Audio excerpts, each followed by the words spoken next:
All right, today we get to talk a little about the Civil War, and then we're going to take a closer look at a very interesting book. First of all, when did the Civil War take place?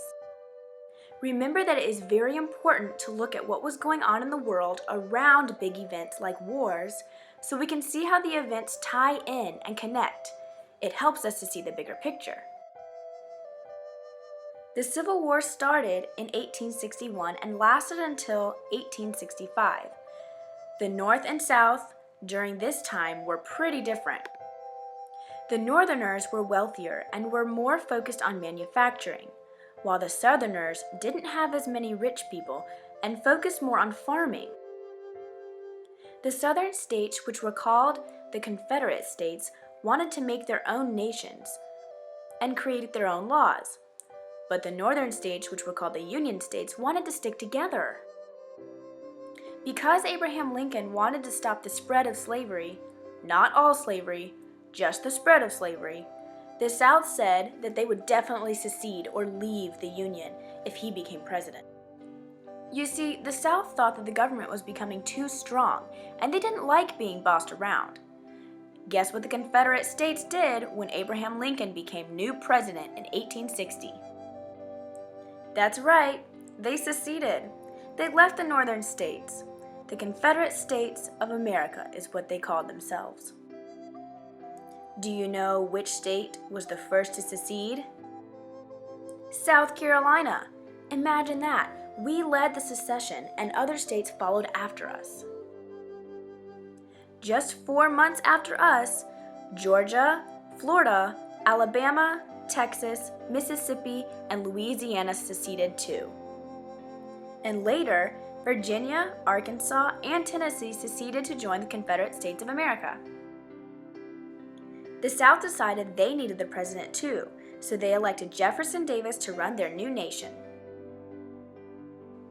Since the nation had split up kind of suddenly, there were still some forts that belonged to the North, or the Unions, on Southern land in Charleston, South Carolina.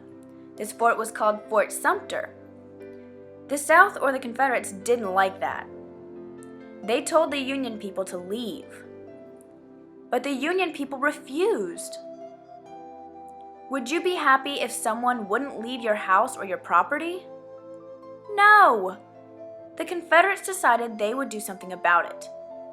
Then, on April 12, 1861, those Confederate soldiers shot cannons at Fort Sumter in Charleston, in our very own state, South Carolina.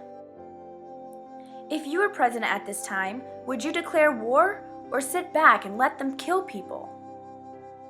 President Lincoln had to declare war. The Civil War had begun. A whole year of fighting went by. The war was said to be only to save the Union, but after a while, President Lincoln decided to try and free the slaves in order to encourage them to fight on the North side. He wrote the Emancipation Proclamation in private so nobody would know about it yet. The word emancipation means to free, and the word proclamation means to proclaim or to do. What do you get when you put those two words together? Emancipation Proclamation, meaning proclaim freedom for the slaves.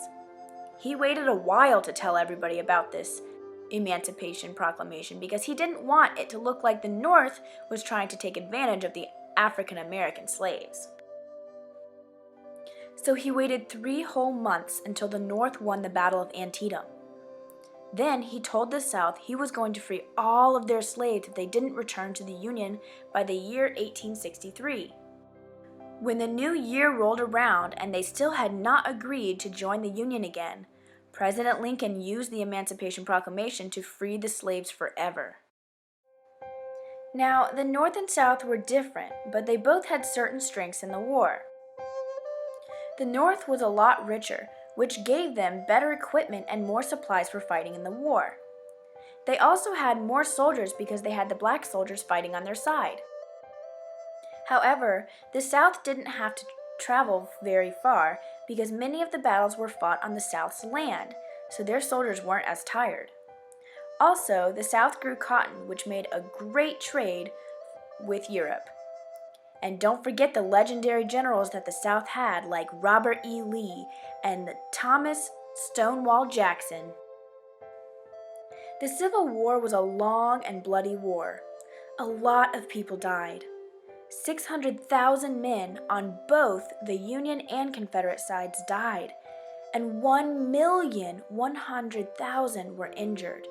That is a lot of people. On April 9, 1865, General Lee surrendered to General Grant at the courthouse in Virginia. The war was finally over. Back then, and with so many people getting hurt in battles, what kind of people do you think helped the injured? If someone got hurt in the battlefield, what happened? You got it, nurses. They needed nurses to help them get better. Before this time, women were not nurses, only men were nurses. But with so many fighting in the battle and dying, they needed help from the women. Over 3,000 women became nurses in the American Civil War. These nurses would set up tents near battlefields in order to help hundreds of wounded soldiers. There was one female nurse that put in more effort than most. Her name was Clara Barton. She used her own money for nursing supplies to help the soldiers. She drove an ambulance, but not like the ones we see today. She drove a horse-drawn carriage as an ambulance. Guess what else? She drove that carriage right onto the battlefield to help the wounded soldiers. She wasn't even scared of the war that was going on. She became known as the Angel of the Battlefield. Clara ran hospitals to help all the soldiers that she could. Civil War on Sunday is a Magic Treehouse book and has a lot about the Civil War and what it was like back then. In this book, Jack and his sister Annie go to the Magic Treehouse full of books. These books are collected by an enchanted woman called Morgan Le Fay, who is from Camelot, a magic kingdom.